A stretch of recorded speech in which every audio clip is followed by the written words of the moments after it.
Olá, boa noite. Bem-vindos aqui a uma nova live que vou fazer. Então, hoje vamos falar sobre Tantra e o trauma na sexualidade. E hoje tenho então o prazer de receber a convidada Alexandra Paulino, que é especialista na área do trauma na sexualidade. Portanto, vamos aqui só esperar que ela entre para fazer aqui o convite. Só aqui um momento. Deixa eu ver.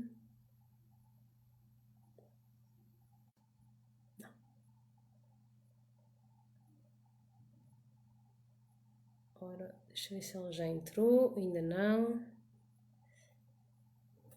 Olá a todos, bem-vindos. Ora aí está, pedido. Aqui está, vamos então receber aqui a Alexandra.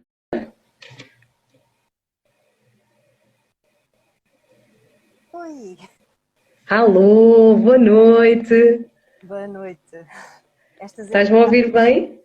sim, sim, estas entradas Sim? ainda me deixam nervosa, tipo, não sei se já estou, se não estou. Não te preocupes. Peço aqui a algum dos espectadores que nos confirmem que nos estão a ouvir bem, sem eco, que está tudo a correr bem. Alguém que faça aqui algum comentário, por favor. Bom, enquanto não aparecem ainda os comentários. Ótimo, pronto, ótimo. Então vamos começar. Bem-vinda. Olá, Lúcia. Muito, muito prazer em teres aceito o convite para esta live. Eu já há algum tempo que estava para encontrar alguém com quem pudesse falar sobre o trauma na sexualidade e fiquei muito feliz quando nos encontramos mutuamente, não é? Sim. Então, antes de mais, gostaria aqui que tu pudesses apresentar para os meus espectadores que alguns não te conhecem, certamente, e depois posso-me apresentar, eu também agora lembrei-me que não me apresentei ainda. Sim, então eu sou Alexandra Paulino, trabalho com trauma e trauma na sexualidade em específico. Estou agora a começar a abrir o meu, a ser mais específica neste trabalho de trauma na sexualidade, embora eu tenha trabalhado desde 2011 com trauma e problemas emocionais em consulta individual, por assim dizer. Tipo terapeuta e Exato, exato. passagem de trauma. Muito bem, muito bem. Pronto, olha, vou aproveitar e apresentar-me também. Então, o meu nome é Alicia, o meu nome é Alicia Ferreira. Eu sou terapeuta e coach de Tantra e Sexualidade Consciente. E daí então aqui a nossa live, que juntamos aqui o conhecimento de uma com a outra e vamos tentar aqui trazer temas relevantes. O tema em si já é um grande tema, não é? É aqui um tema até bastante tabu, esta questão do trauma na sexualidade. Portanto, fala-se muito por alto, mas nunca se fala muito por dentro, não é? Sim, sim. Alexandra, já agora aproveito para te perguntar, de acordo com a tua experiência, porque é que pensas que há ainda um grande tabu quanto a este tema de trauma na sexualidade, na nossa sociedade? É. Eu acho que esta cidade anda um bocadinho em muitos assuntos de pernas para o ar. Então, alguns dos assuntos que são realmente importantes para a nossa identidade enquanto humanos, com H maiúsculo, não é? E que seria o todo, andam, não sei, parece que andam meio desfasados, não é? Do dia a dia. E investimos às vezes em coisas que são um pouco superficiais ou muito intelectuais, mas esquecemos de uma parte muito importante, que é aquilo que nos faz humanos, que tem a ver com a educação para a empatia, para o relacionamento com os outros de uma forma harmoniosa e afável, e também para a educação para a sexualidade, que seria tão importante ou mais como aprender a lavar os dentes. Então, o que é que acontece? Bem, isto pode remontar ao tempo onde, digamos, se ficou decidido que a linhagem do sangue passava através dos homens e não através das mulheres, e então os homens tiveram que, de certo modo, fechar as mulheres numa caixa para assumirem ou para terem a ideia, pelo menos, que a linhagem, ou seja, os filhos, pertencem a eles e não ao vizinho do lado.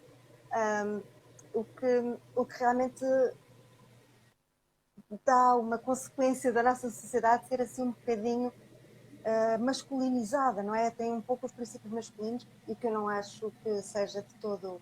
Tem coisas boas, obviamente, mas também há algumas coisas que são um pouco negativas. Eu ouvi uma entrevista com a Eve Ensler, que foi a escritora dos Monólogos da Vagina, em que ela dizia que este lado masculino da sociedade é dirigido a tudo. Ou seja, é às mulheres, que são objetificadas, de certo modo, a natureza, tipo, podemos chegar, é meu para tomar e para fazer o que eu quiser.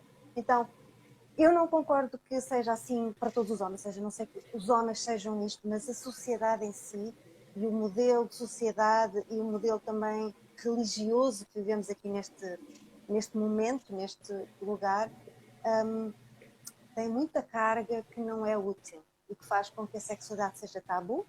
Apesar de vivermos rodeados de sexo por todo o lado, a publicidade, a televisão, tudo fala em sexo, mas falar de uma sexualidade de uma maneira aberta, suave, informativa e educativa da maneira correta, não é tipo, tens uma coisa, como é que se chama? A educação para a sexualidade não ser só as doenças transmissíveis, como tu me falaste no outro dia, não é?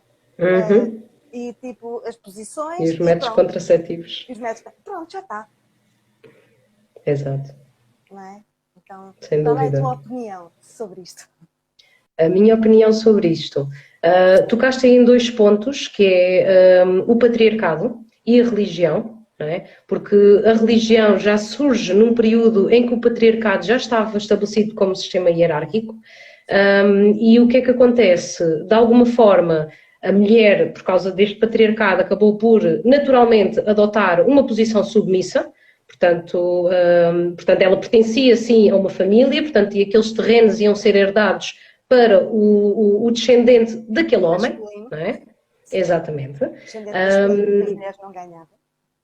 E, portanto, ter-se naturalizado que este papel submisso da mulher existe, ou que é normal, e ter-se normalizado isto, faz com que a mulher, por si só, já adote uma posição mais submissa sem sequer o questionar, não é? E muitas vezes, até quem não gosta de como é que eu hei de dizer, aquelas que se tentam rebelar contra isso, ainda assim têm algumas estruturas mentais que vêm do patriarcado. E o que é que acontece?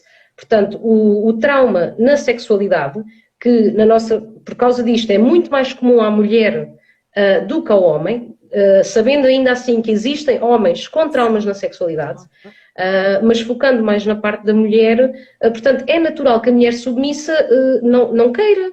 Portanto, a mulher que é boa para casar é uma mulher respeituosa, mas se ela denota muito interesse na sexualidade, ou tem iniciativa para a sexualidade, ou desfruta, ou convida o parceiro, portanto, ele já começa a vê-la de uma forma mais leviana, portanto, não é uma mulher própria para casar, e, portanto, este abuso é algo ou este trauma, é algo que se normalizou até dentro das relações de casais.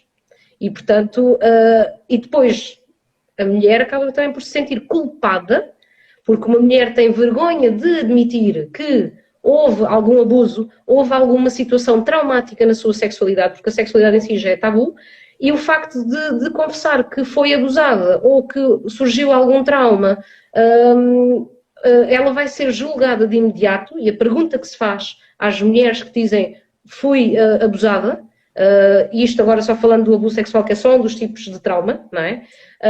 A primeira pergunta que se faz é, e o que é que tu fizeste para isso acontecer? Como é que tu estavas vestida? Em que situação é que tu te puseste? E, portanto, é um julgamento próprio, é um grande julgamento, e eu acho que esse é um dos grandes motivos pelo qual continua a haver um grande tabu, até nas mulheres que nem sequer falam com outras mulheres, a contar as situações que se passaram de abusos ou de traumas.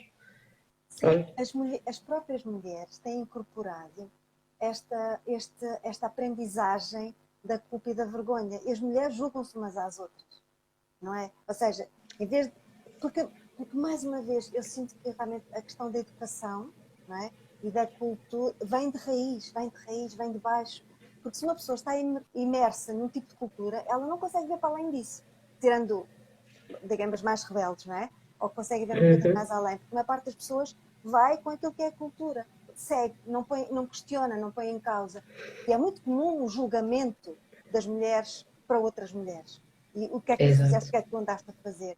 Então, por isso, este assunto de ser tabu, falar, quer dizer que a culpa normalmente recai sobre a mulher, não é? E porque, mesmo no outro dia, eu estava a falar com alguém e falou-se que havia um violador em série em Telheiras, aqui perto de Lisboa. E aquilo foi uma notícia no jornal sobre um violador. Não ser uma notícia no jornal sobre as 40 raparigas que ele abusou. Exato. Ou seja, mais uma vez, é como se as pessoas que foram abusadas, elas não tivessem voz. Exato. Não têm. Não existem. Este movimento que existe agora, aquele americano das pessoas do cinema, eu não me lembro o nome desse, Me Too, não, qualquer coisa assim, acho eu. E esta situação que houve agora nos Jogos Olímpicos, a denúncia do treinador que abusava, é começar a vir ao lume, não é? vir ao de cima, situações imensas de abuso, e estamos a falar de abuso na sexualidade, porque há muitas formas de abuso emocional, mental, e há abuso na sexualidade, que também tem várias graduações, não é? Vários aspectos, não é?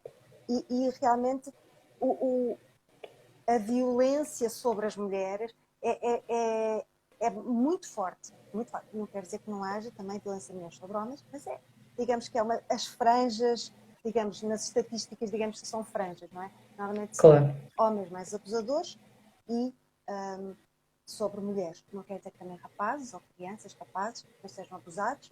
Há uma estatística, eu não sei se ela é igual em Portugal, mas em Inglaterra, que eu estive a ver no outro dia, não consigo.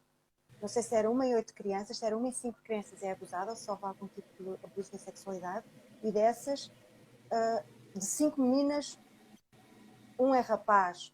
Eu já não me lembro, eu fraca memória para números. Uma proporção desse género. Por aí. Exato. Talvez não seja exata, mas digamos que há também abuso com rapazes, meninos ou jovens, e é frequente, acontece também. Mas com meninas é mais. Porque uma das situações que é mais comum no abuso sexual começa na infância, não é? E começa dentro da família. Às vezes achamos que acontecem com mulheres adultas ou jovens que andam na rua e são violadas por alguém de passagem, não é? Ou alguém que elas não conhecem muito bem.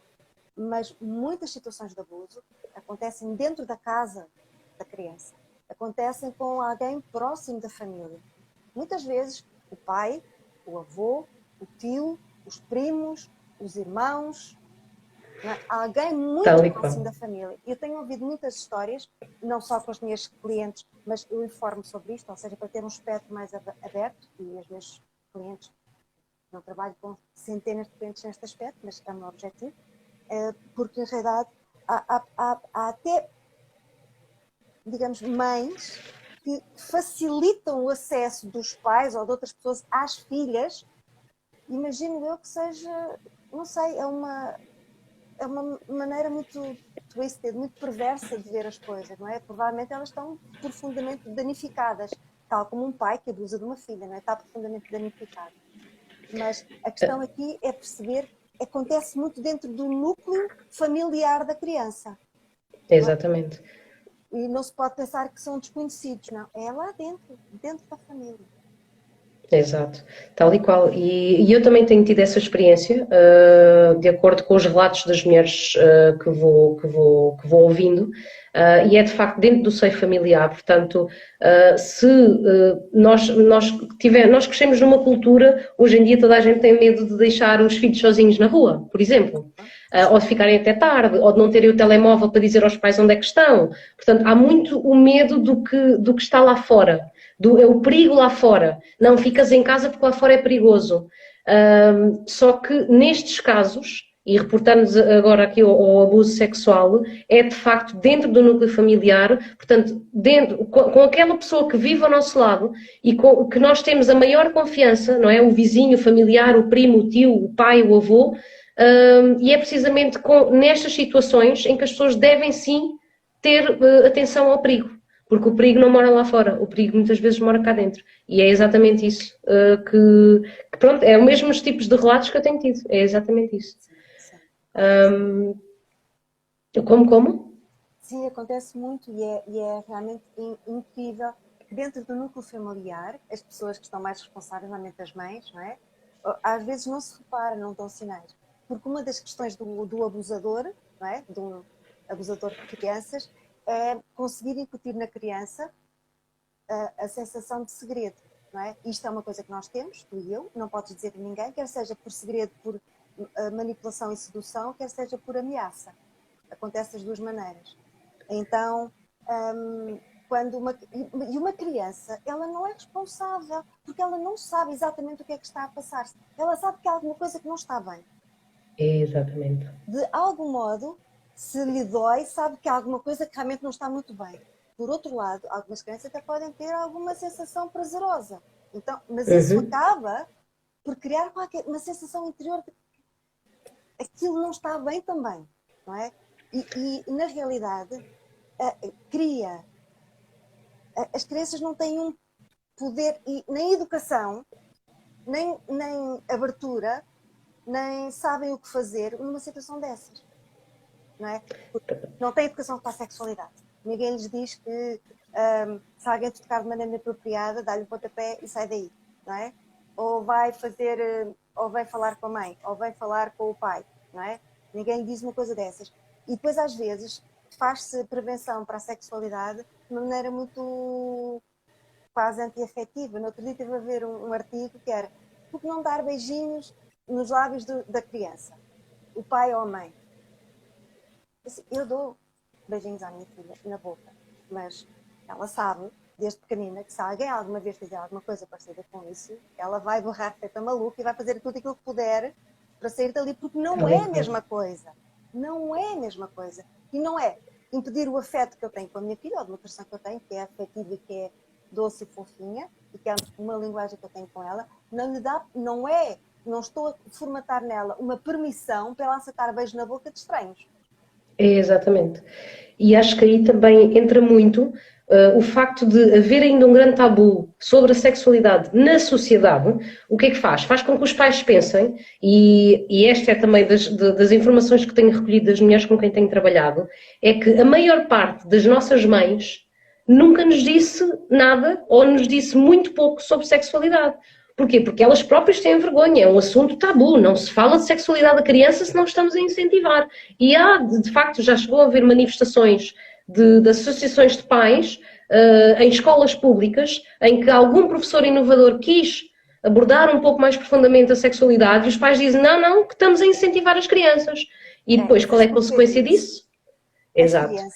As crianças ficam grávidas, têm comportamentos de perigo para elas próprias, não sabem defender e caem muitas vezes em sexo não consentido ou nas escolas, ficam grávidas e porque nem sequer sabem o que é que estão a fazer. Então, realmente é daquelas parvoíces que está tão, mais uma vez, está embebido no corpo da sociedade, não é? Parece que sim, ao educarmos uma criança para uma coisa, ela agora vai querer, desde os 5 anos, não vai querer, sei lá, ter sexo com toda a gente.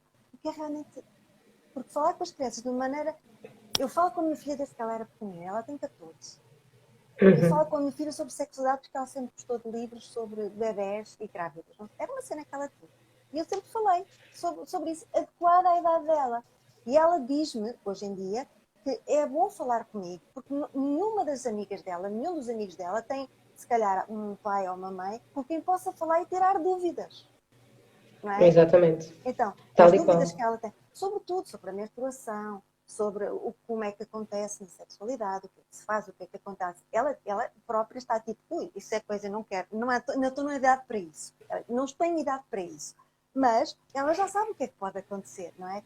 Então, isso cria na criança uma percepção de situações de perigo, não é? Tal e Situações de qual. perigo. E vai saber o que fazer. Vai saber Exatamente. que não pode estar ali, não é?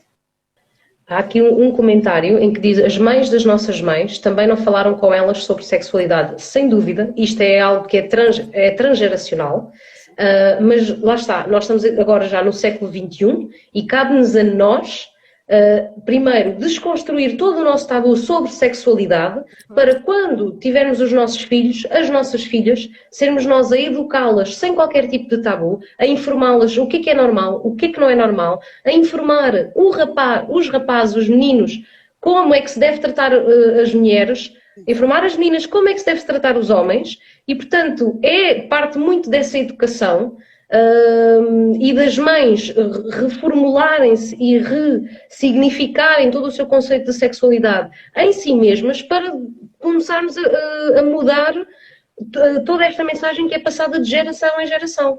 Então, a informação sobre a sexualidade é, de facto, o melhor meio para a prevenção de qualquer tipo de trauma, não é? Como em tudo. A educação para as coisas importantes da vida. A minha filha diz, preciso de geografia ou essas coisas todas, não é? Não é geografia sobre índice, essas coisas todas. Era mais interessante ter uma aula sobre afetividade. Porque assim... Sobre estabelecimento de limites saudáveis. Exatamente. Sobre aprender a dizer que não. Exatamente, claro. São essas coisas todas. E aprender a não ser submissa, porque realmente, mais uma vez, aquilo que tu falaste, que é dentro de uma relação, o tabu da sexualidade está tão embebido, não é o tabu, as ideias pré-concebidas, de certo modo negativas, estão tão embebidas na sociedade que nós pensamos, ok, se for um estranho, é uma coisa abusiva, mas se for dentro de uma relação consentida, está tudo certo, não é? Se for dentro de uma relação, tem como é que se diz? A capota sacrossanta da relação. Então aqui pode tudo acontecer e não é abuso, porque é suposto ser assim, não é? Exato. Dentro das próprias relações, suposta com namorados, ou com maridos, ou com o que quer que seja, dentro do consentimento, há muitas situações de abuso. Sem dúvida, sem dúvida. Porque as mulheres, porque as mulheres às vezes podem se pôr nessa situação, não é? As mulheres põem essa situação, tipo, eu não estou a gostar, mas é a minha obrigação, eu tenho que ser, porque é assim que me dizem que tem que ser, isto não é para ser bom, não é para ser bom para mim, é para ser bom para o homem, os homens é que isto, os homens é que é aquilo, mas pronto, eu estou aqui e pronto, ele quer, eu lá vou, não é? Só que isso é imensamente traumático, muito traumático. Exato. E estava aqui alguém a dizer alguma coisa, mas eu tenho dificuldade. Eu quis conversar com a minha filha sobre a sexualidade e ela reagiu muito mal. Tentei saber se alguma coisa se tinha passado e nunca soube de nada. Aqui o que eu tenho a dizer a este comentário é, pode até não se ter passado nada, mas ainda há pouco tempo eu estava a falar com uma mulher com quem estou a trabalhar e uma filha que tem, já não me recordo, 6, 7, 8 anos, mais ou menos por aí, não tinha chegado à adolescência, a dizer, não falem disso ao pé de mim. Quando ela estava a falar com a filha mais velha. Não falem disso ao pé de mim. Ou seja, a criança, que supostamente ainda é inocente, ela já tem consciência que a sexualidade é um assunto quase proibido e de vergonha entre o pai e as filhas. Ou entre os pais, com os filhos é diferente, entre a mãe e as filhas, pronto. Então é muito comum. E há aqui outro comentário, talvez as escolas não lutem por isso. Então, aquilo que às vezes acontece é que este assunto realmente acaba por ser um pouco difícil. E se a mãe não está à vontade para falar sobre o assunto e só foi estabelecido um relacionamento entre pais e filhos de abertura, às vezes é difícil chegar a partir de uma determinada idade e falar sobre o assunto. Depois há as características individuais de cada um, não é? Eu, apesar de falar abertamente com a minha filha, eu sei que ela é meio é reservada, eu não sei dizer, não é, mas é reservada, não é? Não é uma criança muito aberta ou mais fogosa. Há outras crianças que têm um tipo de temperamento, não é? Também temos que aceitar o temperamento da criança, mas de qualquer modo deixar o canal aberto. Mas tem que ser construído, mais uma vez. As relações entre pais e filhos são muito interessantes, porque normalmente baseiam-se numa funcionalidade. É a função. Vais para a escola, fazes não sei o quê, fazes não sei o quê, fazes isto, fazes aquilo. E falta, às vezes, o canal da comunicação. Nem sempre é muito fácil. Uma parte do mundo também não sabe. Mais uma vez, questão de educação, não é? Então, não temos às vezes uns canais de comunicação bons entre os adultos, também não conseguimos estabelecer esses canais com a criança. Então, não havendo esses canais de comunicação, às vezes é difícil começar a falar de uma coisa assim de repente do nada, não é?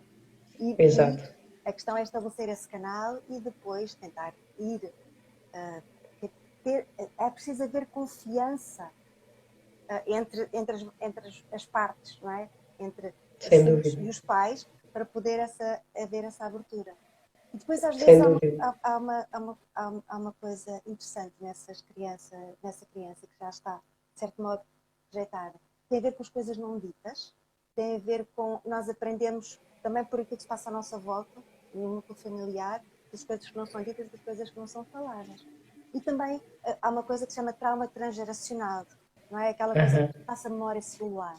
Por isso, Tal e qual. de algum modo, essa criança já aprendeu, ou vem nela, através da sua memória celular, do inconsciente coletivo, digamos, não sei, da sua alma, para quem acredita em reencarnações, eu acho que é possível.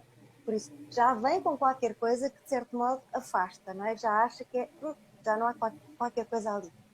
Por isso, é uma criança que também, de certo modo, precisa de ser mais carinhada e mais, como é que é dizer?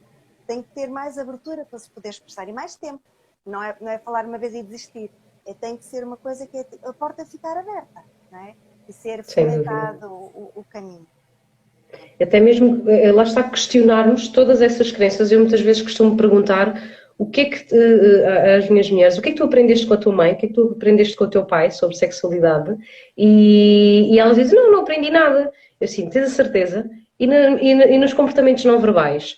Bem, realmente aprendi que uma mulher não deve usar saia curta, que não deve estar no meio de muitos homens, pronto, ou seja, há toda uma série de crenças que nos são passadas não verbalmente, que é exatamente aquilo que tu estavas a falar, Sim. e que é tão importante nós, quando assumimos uma verdade, e muitas vezes só a assumimos quando a verbalizamos, quando estamos a falar com alguém, que a gente ouve aquilo que a gente disse e diz assim, mas eu disse isto, mas então eu tenho esta crença. E então é não assumir que é uma coisa estática, mas que é porque é que eu tenho esta crença? Questionarmos a nós próprios de porquê e irmos lá atrás, e mais atrás, para começar a perceber, mas faz-me sentido esta crença? Não, mas como eu tenho já não posso fazer nada. Podemos fazer muita coisa Sim, para os desconstruir, não é? sim, sim, sim. Voltando agora aqui à questão do trauma, portanto, há diferentes tipos de trauma que nós falámos e eu gostava aqui que tu só desse aqui um lamiré às pessoas de o que é que estamos a falar. Não estamos só a falar de abuso sexual, portanto, o trauma na sexualidade tem várias dimensões e o abuso, não é? E então a minha questão é que tipo de abusos existem, que tipo de traumas existem? Relacionados com a sexualidade ou. Com a sexualidade, com a sexualidade. Ok. Então, a palavra trauma quer dizer ferida. Então, partindo desse princípio, qualquer coisa que nos provoque uma ferida é um trauma. Por isso, uma ferida nas nossas emoções. Um trauma também pode ser quando eu bato com o braço na parede e faço uma nada negra. É um trauma fisiológico. Por isso, Uhum. então, qualquer coisa que nos cause uma ferida é um trauma. E como é que isso se manifesta nas nossas emoções? Porque quando pensamos ou avaliamos qualquer coisa, há alguma coisa em nós que dá um sinal. Por isso, o trauma na sexualidade pode ser mais suave ou pode ser mais violento, por assim dizer, não é? E pode ser desde assédio, nos locais de trabalho, na rua. Há quem diga que os piropos também podem ser assédio, depende da maneira como nós nos sentimos, não é? Depende do tipo de piropo. Uns são giros, outros não. Uhum. Por isso, pode ser uma coisa mais ligeira e depois pode ser uma coisa que começa a ficar mais invasão do meu espaço pessoal, sem ser definição. Pode haver conversas pouco próprias, indesejadas, tipo, alguém vem ter conversa comigo e eu tipo, mas eu perguntei alguma coisa, eu disse alguma coisa e vamos começar a falar sobre isto e por aqui. A internet é um meio muito, hoje em dia as redes sociais são um meio de entrada de pessoas que têm conversas pouco como é que eu ia dizer, abusivas, não é? Chama-se Uhum. sexting ou uma coisa qualquer assim, não sei muito bem. Sim. E então pode haver este abuso, ou seja, alguma coisa que vai invadir o nosso espaço pessoal e que não é autorizado, de certo modo, não é? E que vai causar-nos dano. Por isso, pode haver esta parte, o abuso, no espaço de trabalho, na escola, pode começar a haver coação, não é? Tipo, eu vou obrigar alguém a fazer alguma coisa, não é? Exato. E pode ir, tipo, até toques inapropriados, ou que eu não quero, toques forçados, ou pode ir até realmente a uma violência, tipo uma violação, não é? Ou seja, e mais uma vez, dentro da família, com as crianças, acontece imenso toque inapropriado, tipo, sentado ao colo de não sei quem, do avô, ainda não tive uma história dessas, o avô fazia-me isto e eu ficava muito desconfortável, queria fugir, mas o avô agarrava-me e fazia não sei o quê. Então foi o avô fazia-me aquilo durante imensos anos, não é? Então, toque inapropriado, porque, enfim, não era propriamente uma violação direta, mas havia uma situação de abuso. E depois, mais uma vez, dentro de um relacionamento consentido pode haver muitas coisas, não é? Pode haver a própria mulher que acha que está na obrigação de ter sexo porque é a sua função, e depois pode haver até violência, pode haver coação, pode haver tipo mesmo forçado, e é uma violação como outra qualquer, não é? E depois há um tipo de... não é considerado abuso, no sentido porque não é... eu acho que a intenção não é abuso, mas causa um trauma, tem a ver com as más experiências. E as más experiências é, mais uma vez, não haver educação para a sexualidade. Então, parceiros que não se conhecem, que têm ideias erradas sobre o que é o sexo, produzem más experiências sexuais. E isso causa trauma. Então, a intenção não é causar trauma, não é? Não, se eu estiver com alguém que é tipo... não sei, não tem muito jeito, não sabe muito o que fazer e que me, enfim, provoca algo que não é simpático. Se eu não sei dizer não, se eu não sei defender-me e causar por limite, que uma parte das pessoas não sabe, eu não sabia também, foi uma aprendizagem a minha conta ao longo dos anos. E depois as más experiências, mas o que é que eu faço agora? Não sei o que fazer, nem ela, nem ele sabem, ou nenhum dos parceiros sabe. Então, mas isso causa trauma. Porque uma má experiência faz com que nós sintamos aversão à experiência. Porque quem é que quer uma coisa que é má? Não é? Porque é que eu quero ter uma experiência que não é boa? E depois fala-se da frigidez, da falta de desejo e disto e tudo, atendendo à nossa vida e tudo mais, quando as experiências são más, quer dizer, é natural, não é? Quer dizer, não é propriamente... e não quero aqui, ninguém põe em causa o amor que existe, que possa existir entre as pessoas, mas é que tem a ver com uma questão ligada diretamente à sexualidade. Então, estas formas de abuso são assim configuradas. Mas gera até uma violação forçada e agressiva. Sim. Há aqui um comentário que eu agora gostava de pegar para que fala, uma criança de 3 a 4 anos pode até esquecer que foi estuprada por um tio. Não, isto é uma pergunta. Sei que disto que foi falado espiritualmente, mas para mim este fato por isso que fugia dos meninos da escola. Pronto.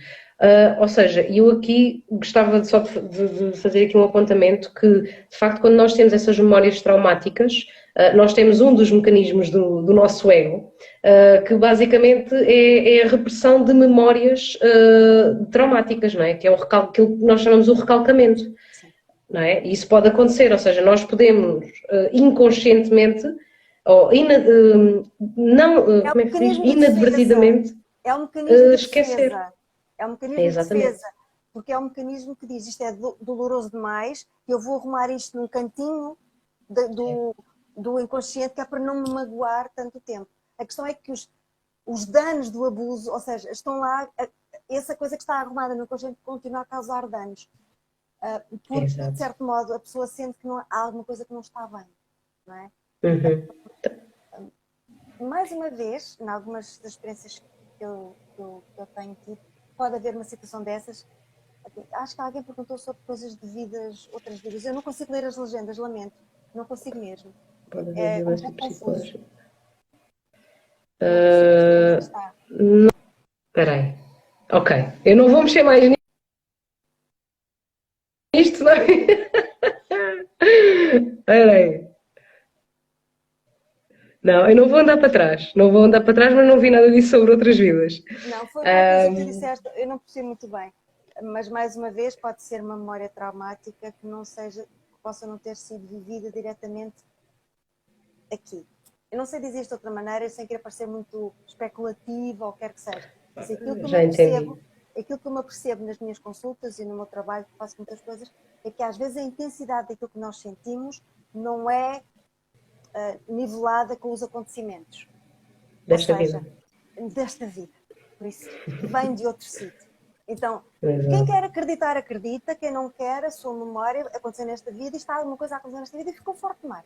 Também está certo, não é? Mas, para mim, eu ponho as duas hipóteses. Não é? Eu ponho as hipóteses, porque abrirmos o espectro acho que funciona melhor para encaixar coisas que é tipo de onde é que isto vem, porque eu não me lembro de nada. Pode ter ficado consciente, pode ter sido em outra altura, por assim dizer.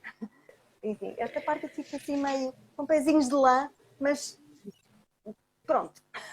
Exato.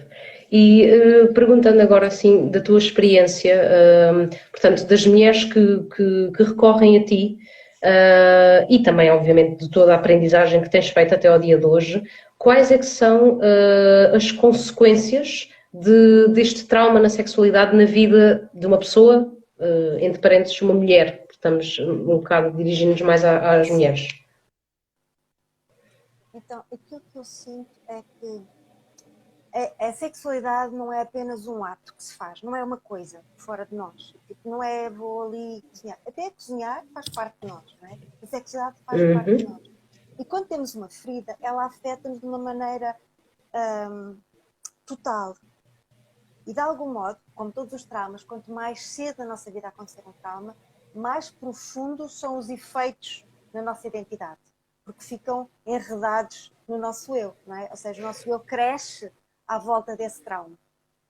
Por isso, as consequências são falta de valor, são uma sensação de inadequação, vergonha, culpa, medo, imensa ansiedade, o não assumir quem se é, esconder-me. Muitas pessoas escondem-se atrás de um excesso de peso. Muitas pessoas escondem-se atrás de vícios, de adições, porque para tapar a dor. Exato. E vícios também podem ser vícios da sexualidade. Há adições à sexualidade, de várias maneiras. Sexo compulsivo, a pornografia e tudo mais, não é? Então, pode ter isso, mas na realidade é uma ferida do eu. Uma ferida do eu. E realmente, porque se estivermos a falar do campo da energia, que também mais uma vez é uma coisa que pode ser observada, o nosso primeiro e o segundo chakras são a nossa energia de ligação mais perto da nossa vida, da Terra, com a nossa saúde, com a nossa presença, com a nossa segurança. Quando há uma violação, o primeiro chakra é rompido. E um abuso sexual, o que é que seja, o primeiro e o segundo chakras estão muito conectados. Porque eu preciso me sentir segura para poder sentir-me livre e poder ter não só emoções, mas poder expressar quem sou. Por isso, se eu tenho o primeiro chakra danificado através de não me sinto segura neste mundo, porque de algum modo a sensação não é boa, quando alguém que é abusado não está seguro, não é? Exato. Afetar é toda a outra energia que sobe, ou seja, fica bloqueada logo lá em baixo. E depois há pessoas que podem trabalhar muito com a parte de cima, não é? Muito conectadas com pensamentos, porque de algum modo, em termos de fisiologia até, há uma desconexão. Parece que daqui para baixo, eu senti muito, daqui para baixo não há nada. E depois, olha, mais da cintura para baixo, há vários sítios que parece que bloqueiam, não passa a informação, parece que está uma desconexão interior. Sem dúvida.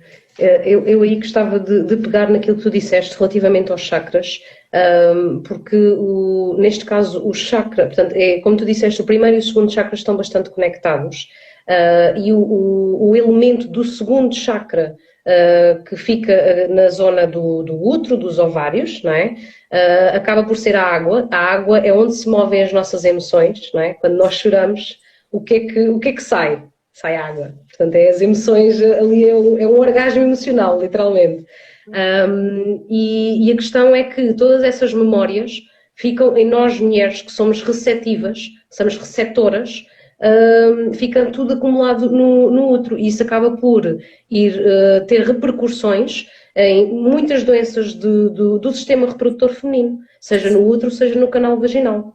tipo de infecções, os miomas, tudo aquilo que for, não é? E a segunda, que eu também gostaria de adicionar, em termos de consequências, é a relação com o corpo.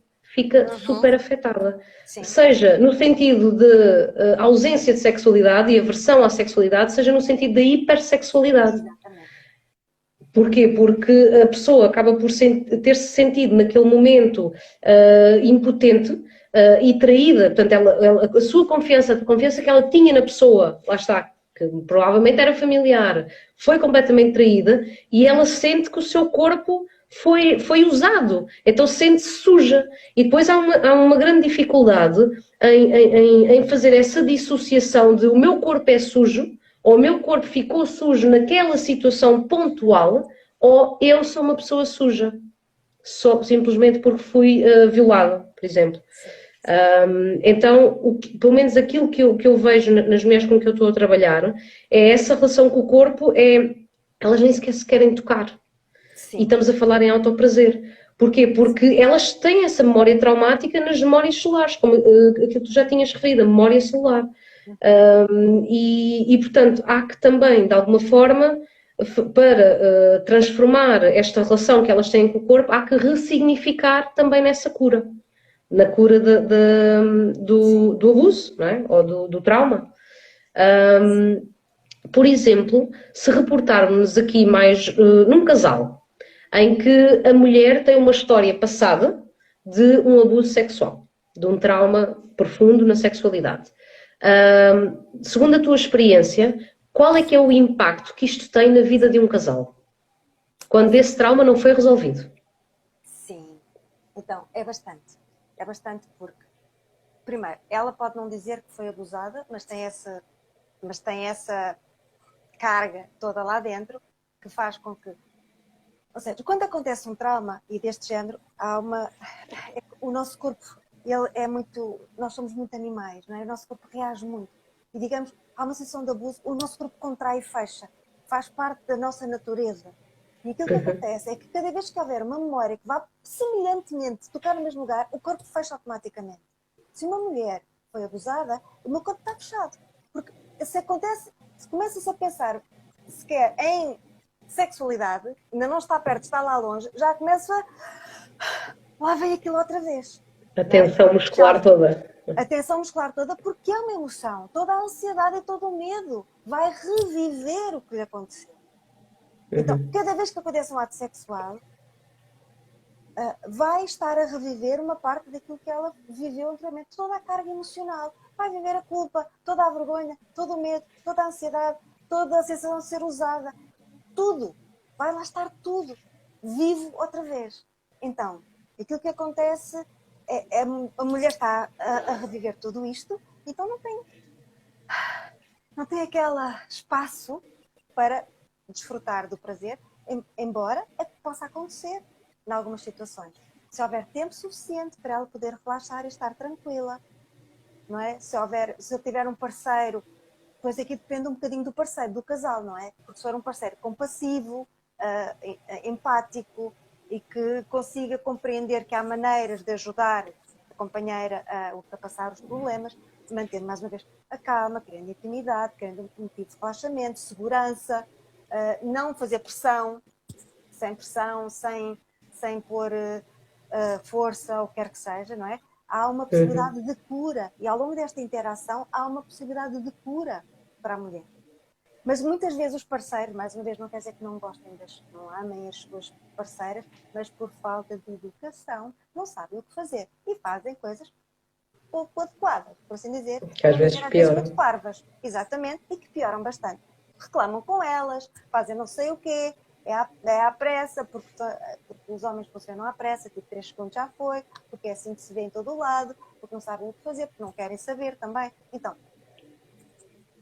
causa drama no casal, porque e mais uma vez, dentro de um casal pode haver muitos acordos, não é? Pode haver uma relação sem sexo, não é?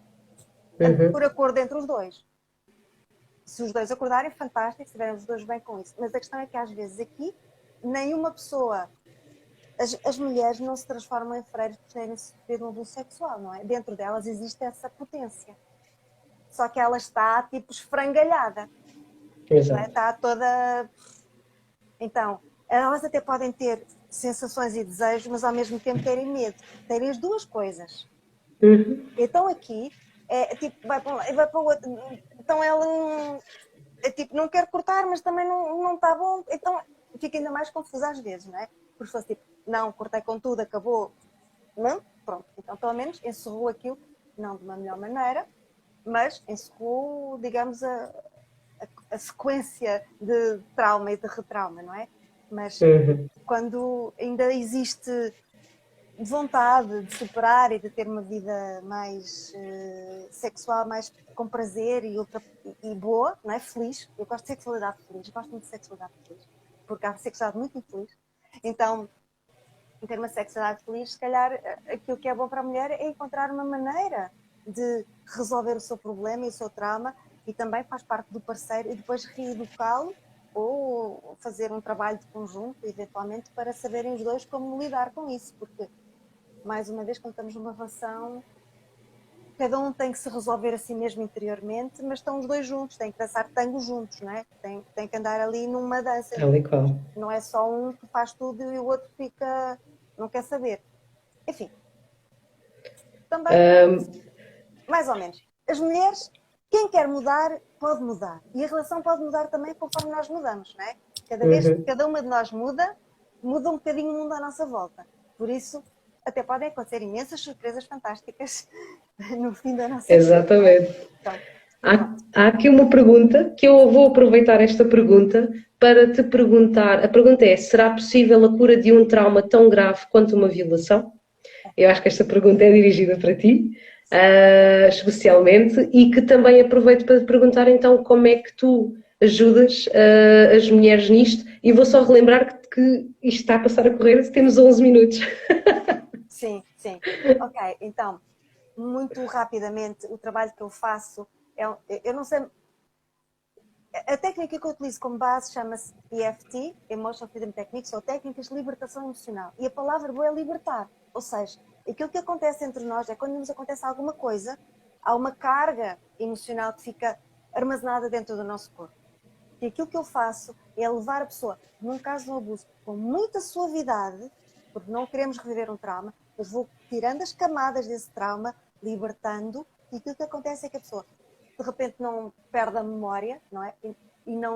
Mas aquilo que ela vai libertando as camadas emocionais, as várias emoções, vai limpando, e depois a seguir ela fica, digamos, não é normal, a palavra certa não é normal, fica desconectada do trauma, por assim dizer. É coisa que aconteceu, mas já não me afeta quando eu penso nisso. Exato. Então eu consigo retirar. E isso é um trabalho que é feito gradualmente, obviamente, com muita suavidade, não há cá retraumatizações, porque eu acredito que as coisas são à bruta, às vezes ainda ficam muito ativas, não é? Ou seja, não são assim muito boas. Eu gosto de um trabalho suave e bem consistente ao longo do tempo. E é isso. Muito bem, muito grata. É possível eu aproveito... uma violação. Exato. E eu agora respondo a minha parte, relativamente aqui à parte do Tantra, porque a live também se chama Tantra e Trauma na Sexualidade. Então, só fazer aqui uma pequena desconstrução relativamente a uma pequena desmistificação daquilo que é o Tantra. Portanto, acima de tudo, o Tantra está muito associado a uma das suas ferramentas, que é a sexualidade sagrada, e confunde-se bastante com isso, com o sexo lento durante horas e multi-orgasmos. Pronto. Há um quê de verdade nisso, mas é somente uma das ferramentas do Tantra. O Tantra tem imensas ferramentas. O Tantra, acima de tudo, acaba por ser um caminho de crescimento pessoal e espiritual, que nos vai ajudar a reconectar com a nossa essência, com a nossa verdade interior, e ajuda-nos também a questionar, porque de alguma forma é quase tirar os véus, aqueles véus que nós normalmente pomos na nossa vida para não ver as coisas que a gente não gosta. Pronto. Então, o Tantra... Aquela coisa de bastante. Exato. Portanto, aliás, só aqui ressalvar que há várias escolas de Tantra e que, portanto, essas escolas ensinam, vamos dizer, até mesmo a filosofia de Tantra, às vezes podem ser diferentes. Esta linhagem que eu segui, portanto, é este caminho de crescimento pessoal individual.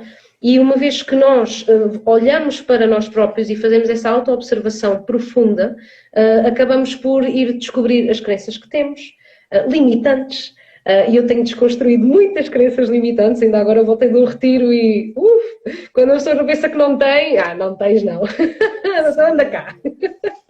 E, então, fazer desconstrução de crenças limitantes ajuda também a libertar traumas. E isto porquê? Porque se trabalha bastante com orgasmos para além daquilo que é genital, portanto, orgasmos energéticos, e nestes orgasmos energéticos, portanto, mais uma vez voltamos aqui ao corpo energético, há energia que fica estagnada nos chakras, aos chakras que nutrem os órgãos à sua volta, e portanto os traumas que ficam ali nas células, memória celular, aquilo vai, o orgasmo energético consegue libertar também isso, esses traumas, e muitas vezes sem passar pela parte mental. Portanto, o Tantra ajuda bastante nisso. E depois aquilo que eu acabei por trazer da parte da sexualidade consciente, que é nisso que eu estou a trabalhar, na junção de ambos, é nessa ressignificação. Portanto, trabalhar, usar o corpo como ferramenta, que é muito a teoria do Tantra, como uma ferramenta para alcançarmos diferentes tipos de experiência, para nos podermos ampliar os sentidos do nosso corpo, a visão, a audição, etc, etc, e que ajuda-nos aqui a ressignificar a relação que eu estabeleço com o meu corpo. Portanto, se eu num sítio onde eu tenho um trauma, porque uma vez me tocaram e me doeu, se eu posso ressignificar esse trauma através de diferentes técnicas, o Tantra e a sexualidade consciente permitem fazer esse caminho. Pronto. Ai meu Deus, aqui o tempo. Alexandra, diz-nos então o que é que tens aqui para oferecer às pessoas? Onde é que as pessoas te podem encontrar? Quem quiser seguir-te, conta-nos aqui um bocadinho. Bem, aqui no Instagram é só clicar aqui nos meus, não sei, na minha fotografia, acho eu. Eu sou um bocadinho depois esta coisa das redes sociais, ainda estou um bocadinho verde. Mas pode-me encontrar em www.alexandrapaulino.pt, que é o meu site novo, dedicado ao trauma na sexualidade.